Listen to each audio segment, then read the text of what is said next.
Ang susunod na programa ay rated PG. Patnubay at gabay ng magulang ay kailangan sa mga batang manonood.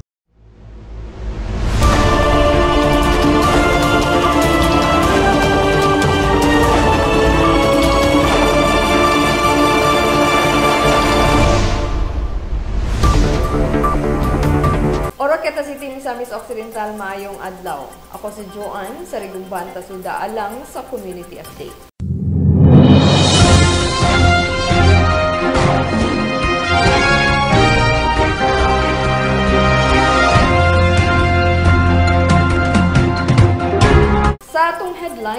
Sa atong headlines. Oroqueta City Health Office nanguna sa selebrasyon sa Smoke-Free 10th Year Anniversary. Task Force gustong pormahon sa PPOC, Misamis Occidental, para sa parallel investigation sa nahitabong pagpamumba sa convoy ni Governor Waminal, kini ang sugyot ni Mayor Acosta.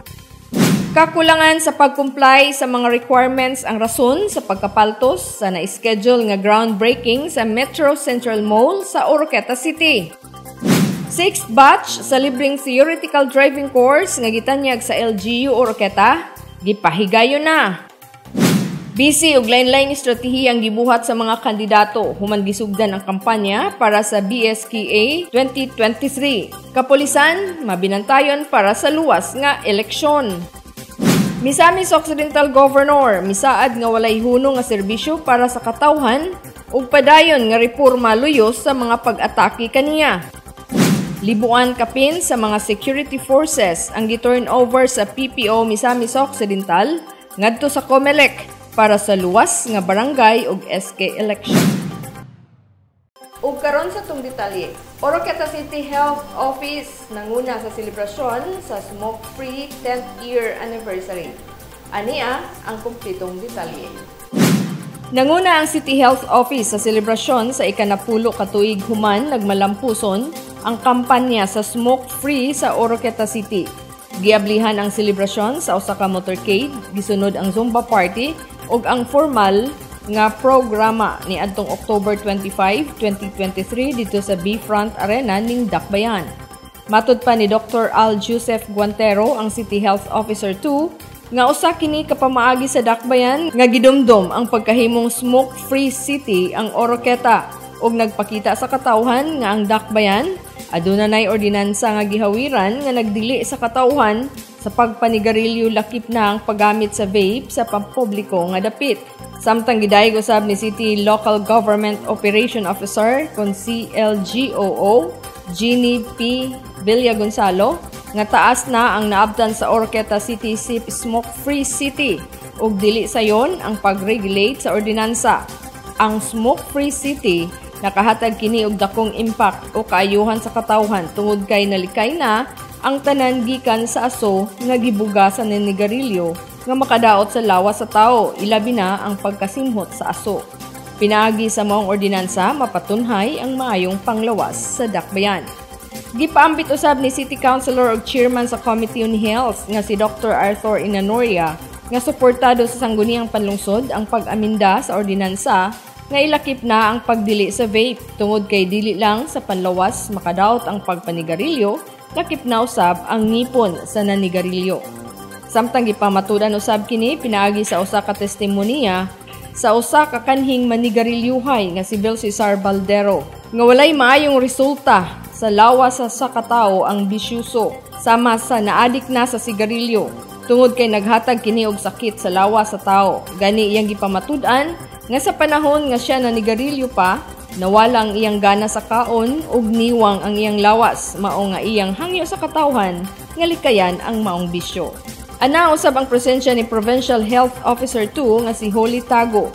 Nausab si Dr. Violeta M. Lumasag, si Kayla Marie Biniga, ang Provincial Smoke-Free Coordinator, nga naghatag og lecture kalabot sa mga dili maayong epekto sa tabako ug ang paggamit sa vape aron mahatagan og pahimangno ang katawhan. Samtang gitak-op kini pinaagi sa closing remarks ni Dr. Gerald Luigi Brian Lamparas, ang CHO Rural Health Physician. Task Force gustong pormahon sa PPOC Misamis Occidental para sa parallel investigation sa nahitabong pagpamumba sa convoy ni Governor Waminal. Kini ang sugyot ni Mayor Acosta. Ania ang kumpletong detalye. Kusganong gipasaka ni Oroquieta City Mayor Lemuel Merrick M. Acosta ang usa ka motion para sa parallel investigation sa nahitabong pagpamumba sa convoy ni Governor Henry Waminal. Ngadto sa Hawanan sa ika-4th Provincial Peace and Order Council meeting niadtong October 23, 2023 didto sa Asenso, Misamis Occidental, Sports and Cultural Center, Lower Lamac, Oroquieta City. Ang mosyon nga gipasaka ni Mayor Acosta nag-authorize ni PPOC Chairman nga si Governor Henry Waminal nga makapurma og usa ka task force para mopahigayon sa parallel investigation sa nahitabong pagbusikad sa usa ka improvised explosive device sa convoy ni Governor Waminal nga miguba sa nagunang sakyanan sa convoy niadtong October 15, 2023 sa may alas 11 kapin sa tungang gabi didto duol sa Suman House sa lungsod sa Clarin. Nagpasalamat usab si Mayor Acosta sa kapulisan ug sa military sa gihimong investigasyon sa insidente. Apan gusto sa PPOC nga mas mapadali ang maong investigasyon ug matino na kung kinsa ang nagbuhat sa niluog nga pagpamumba. Gisugyot ni Mayor Acosta ang parallel investigation. In spite of the fact that the PNP and the Armed Forces of the Philippines have already started their investigation, wa man pud tingali, di man pud tingali daotan. Susama sa giingon ni Vice Mayor Chacha na mo request pud tag parallel investigation sa NBI, ang atoa pong PPOC pwede pud tingali mo unsa na mo sugod og ato ang kaugalingon nga parallel investigation. Matud pa sa mayor nga ang mga local chief executive sa probinsya ug ang tanang miyembro sa PPOC mibati na og kabalaka sa nahitabong pagsulay sa pagputlo sa kinabuhi ni Governor Waminal sa ikaduhang higayon nga nahitabo dinhi sa probinsya. I am disturbed as a member of the PPOC because the chairman of the PPOC himself is the target of the attack. An attack to any member of the PPOC is an attack to the PPOC and to the provincial government as a whole. So, it is the concern of everybody. Gumikan sa nahitabong pagbusikad sa IED sa convoy ni Governor Waminal, nabalik sa panumduman ang nahitabong sniping incident niadtong December 22, 2021 didto sa Tangub City atol sa gipahigayong fellowship dinner nga mipatay ni Lupisay na Mayor Michael Gutierrez nga hangtod karon walay natumbok nga sad-an sa maong insidente.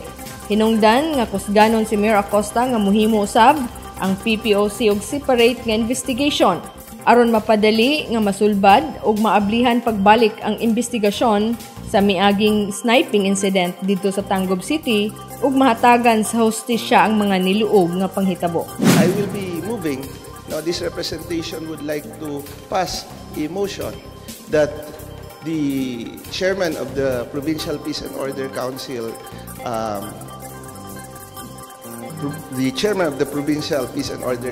the governor himself, form a task force that would investigate the matter, the incident that took place on October 15 and to reopen the reinvestigation of the incident that took place in December of 2021.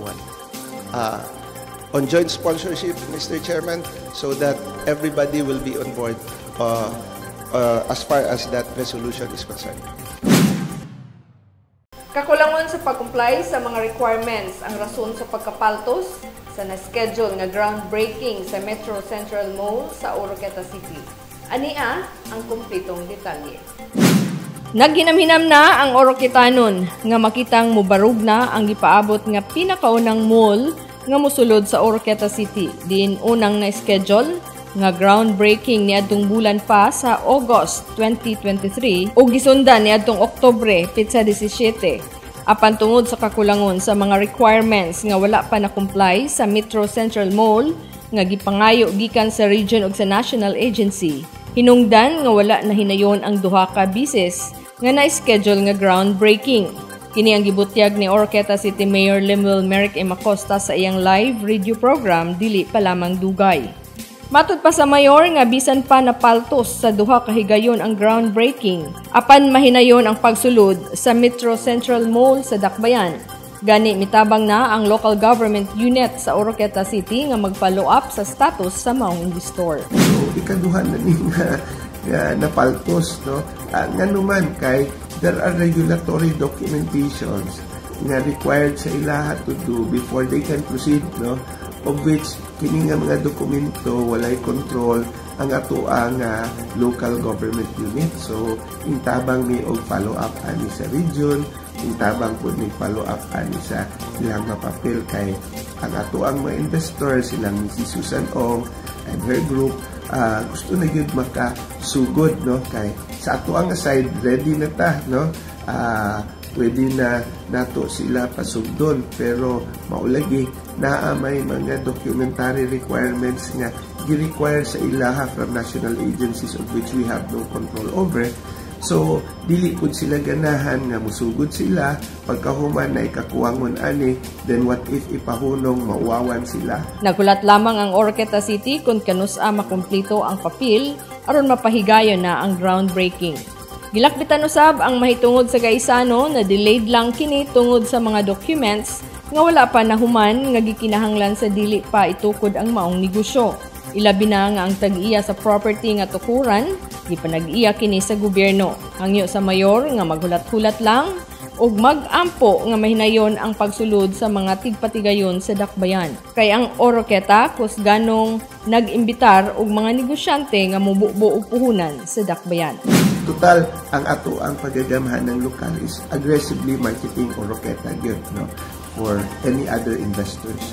So we will still hope for the best and na makuha ni nato. Dili sayon ang pagpasulod sa mga investor sa Dakbayan tungod kay daghan nga mga anggulo ang angay susihon ug i-comply apan kun dili itugot sa panahon, dili mawad-an sa paglaom nga makakita na usab og laing investor nga mosulod sa Dakbayan. For sure, Oroqueta is a very good investment destination. Oroqueta is a growing city. Mao nang ang investor kung magbutang dinhi sa ato ang syudad dili magmahal. 6th batch sa libreng theoretical driving course nga gitanyag sa LG Oroqueta gipahigayon na. Aniya ang kumpletong detalye.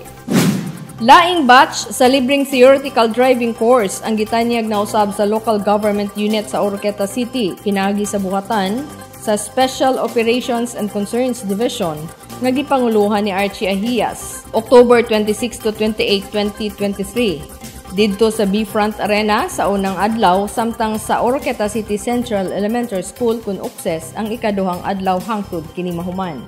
Mao na kini ang ikaunom nga hugna sa TDC nga libre nga gihatag alang sa mga wala pa nakalukat og driver's license aron matabangan ang katawhan nga mapagaan ang problema sa gustong makaangkon og lisensya.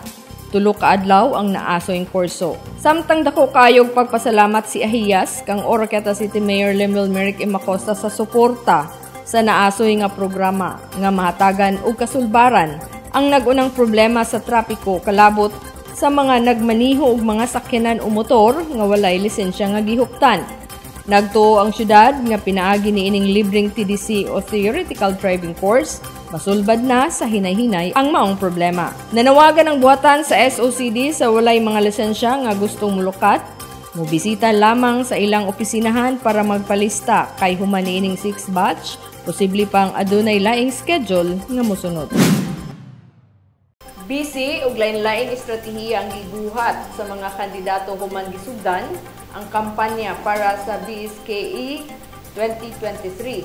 Kapulisan, mabidantayon para sa luwas nga eleksyon. Ania ang kumpletong detalye.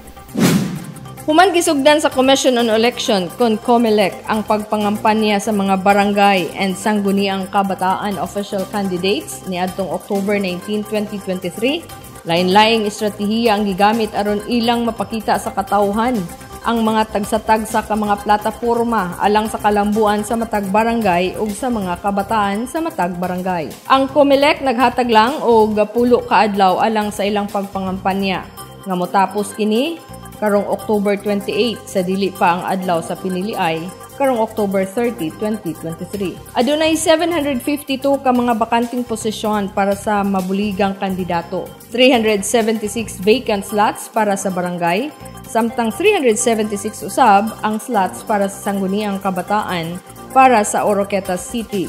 Adunay libuan usab ang gidaghanon sa aspirant candidates nga magtigi kung kinsa ang palaran nga modaog sa BSKE 2023.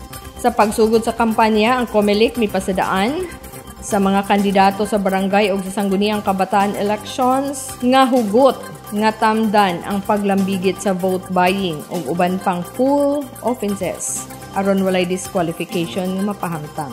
Nakita nga sa pagsugod pa lang sa kampanya, ang mga kandidato nagsugod na og libot, himamat sa mga kabarangay aron mapakita ang ilang kadasig nga moserbisyo.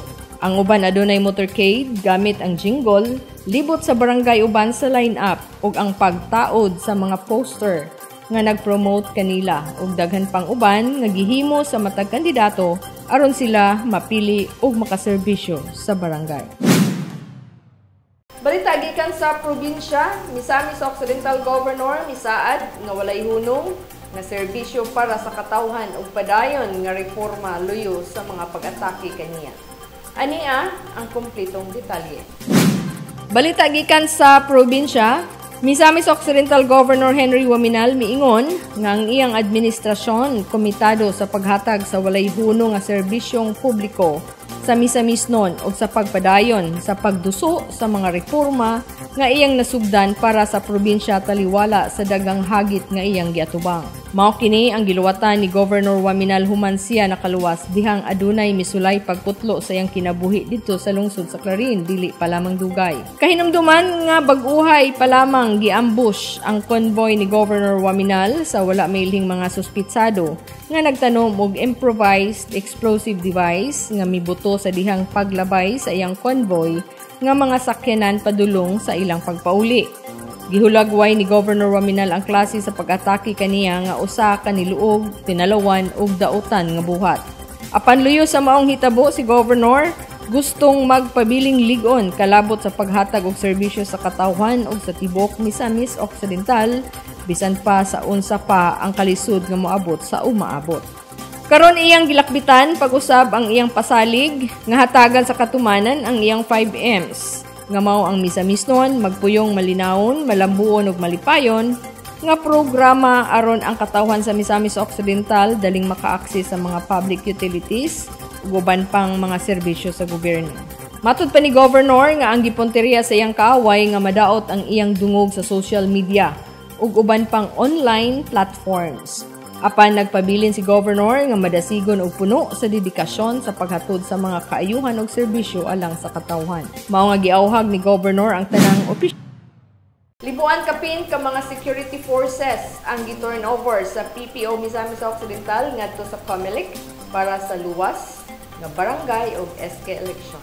Ania ang kumpletong detalye.